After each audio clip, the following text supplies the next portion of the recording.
श्री स्वामी समर्थ मंडळी.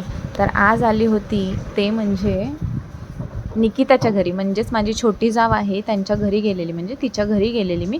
त्याचं कारण म्हणजे अंशचा बड्डे होता आणि अंशचा बड्डे संध्याकाळी न करता आम्ही घरातच आपला छोटासा केक आणून सकाळीच करणार होतो, कारण त्याच्या बाबांना ऑफिसला जायचं होतं आणि संध्याकाळी ते नव्हते. त्याच्यामुळे आम्ही म्हटलं ठीक आहे, त्यांना जेव्हा शेवटी बड्डेला त्याचे बाबा असणं पण गरजेचंच आहे. त्याच्यामुळे मग आम्ही म्हटलं ठीक आहे दुपारी करूयात, कारण रात्री त्यांना आल्यानंतर टाईम होणार होता आणि म्हणजे रात्रीच्या टायमिंगला आम्ही जाणं शक्य नव्हतं. आणि मुलांना कसं अंशला वगैरे ओजस वगैरे हे सगळेच हवे असतात, त्याच्यामुळे मुलांचं सुद्धा सेलिब्रेशन व्हायला हवं आणि त्यांना बड्डे वगैरे हे सुद्धा आवडीचं असतं प्रत्येक मुलांच्या. म्हणून मग मी दुपारीच आम्ही गेलो तिकडे आणि बड्डेचं सेलिब्रेशन केलं.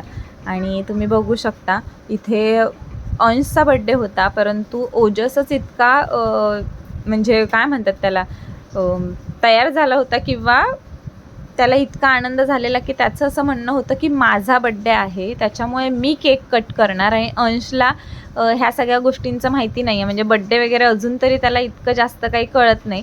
आता ओजस कसा शाळेत जातो, अंश अजून शाळेत जात नाही आणि त्याच्यामुळे ओजसला शाळेत वगैरे बड्डेचं सेलिब्रेशन असतं हे ते, त्याच्यामुळे त्याला असं वाटतं माझा रोज बड्डे असतो. अंशला त्याचं काही नाही, तो इतका छान की ओजस म्हणायचा की माझा बड्डे, तर तो म्हणायचा ठीक आहे बाबा तुझा बड्डे म्हणून, माझा नाही आहे बड्डे, त्याचाच बड्डे असूनसुद्धा. तर आम्ही दोघांनाही बसवलं, मग दोघांचंही औक्षण केलं आणि औक्षण केल्यानंतर मग आम्ही बड्डेचं सेलिब्रेशनसुद्धा केलं घरातल्या घरात छोटंसं.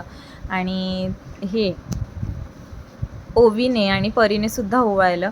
परीसुद्धा माझ्यासोबत होती आणि त्यातल्या त्यात आजोबांची तब्येत बरी नसल्यामुळे आम्हाला ह्या सगळ्या बड्डे वगैरे ह्या सगळ्यासाठी खरंच मूड नव्हता, कारण जर आजोबा वगैरे व्यवस्थित happy birthday to you, happy birthday dear Ansh, happy birthday to you, may God bless you, may God bless you, happy birthday dear birthday, happy birthday dear Ansh. गेल्या वर्षी आम्ही माझ्याच घरी बड्डेचं सेलिब्रेशन केलं होतं त्याचं, परंतु आत्ता ह्या वेळेस थोडा मूड सगळ्यांचाच खराब होता, नाराज होते सगळे. त्याच्यामुळे मग मी काहीच, आणि माझं खरंच म्हणजे माझं स्वतःचं सुद्धा मन नव्हतं, त्याच्यामुळे मग मीच तिथे जाऊन छोटंसं का होईना पण मुलांचं मन नको मोडायला म्हणून मग आम्ही छोटंसं सेलिब्रेशन केलं.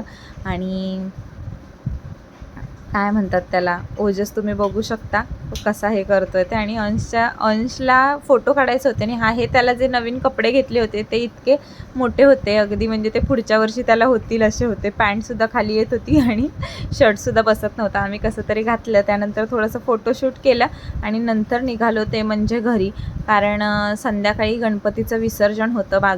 बाजूच्या काकांच्या घरी अनंत चतुर्दशी दिवशी गणपती जाणार होता आणि तिथे तिथे विसर्जन होतं. त्याच्यामुळे आम्ही पटकन गेलो आणि तुम्ही बघू शकता इथे आम्हाला काही कळतच नव्हते, इतक्या चाळी होत्या की आम्हाला काही कळत नव्हतं. आणि तुम्ही बघू शकता की ते डोंगरावर सुद्धा घरं आहेत, कशी राहतात माणसं काय माहिती.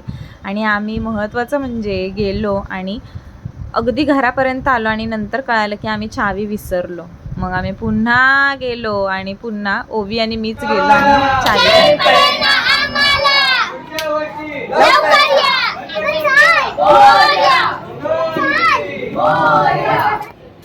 अशा प्रकारे हा मिनी व्लॉग तुम्हाला आवडला असेल तर नक्की लाईक, शेअर आणि सबस्क्राईब करा. आणि हो, आपले व्हिडिओ का लेट येत तुम्हाला पुढच्या काही व्हिडिओमध्ये नक्कीच कळेल. तर चला मग भेटूया पुढच्या अशाच एका नवीन मिनी व्लॉगमध्ये. तोपर्यंत बाय बाय. श्री स्वामी समर्थ.